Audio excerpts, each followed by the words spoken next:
Mark Ruffalo, who I think he's my favorite. He was just born for it. Yeah, it's perfect. You believe him. Yeah. And again, his whole thing was, what's my action? Is like, you know, I got an anger problem. How do you guys manage this giant CGI thing? Like, how does that work? Like, when you're on the set. That seems like one of the weirdest parts about acting in some of those Avenger films is how much of it is actually digital. Yeah, you just kind of get used to it.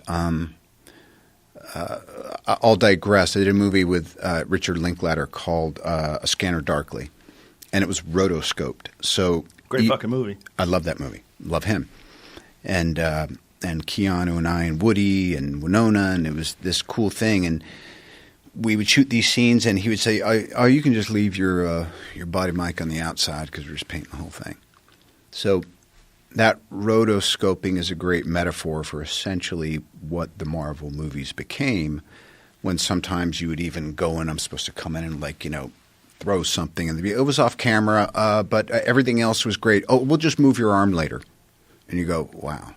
So you never want to rest on your laurels and say, you know, but after a certain while, I was like, why am I wearing this football suit? Just put some dots on my shoulders so I can move more freely.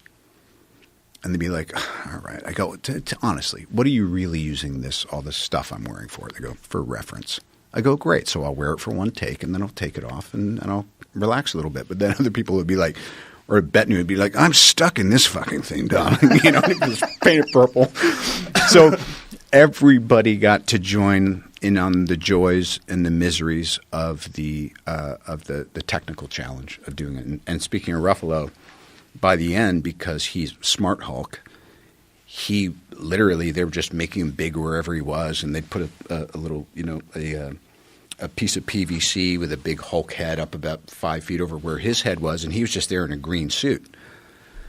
So in a tracking suit with like his package out, you know, and he'd be like, let me just at least tie like a little sarong around my, come on guys, or whatever, you know. And so I think Mark went about as far out into the ionosphere of CG as you can. I didn't get the whole Smart Hulk thing. I didn't get how he figured that out. It wasn't really like Hulk is supposed to be Hulk. Right. It's supposed to be the alter.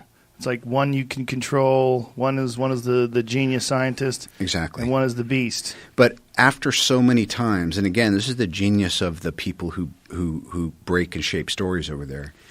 Feige and his team, is they go, oh, he's Hulk, and then he's not Hulk, he's Hulk, it's a big battle, oh, he's so conflicted. What if he could meet himself in the middle?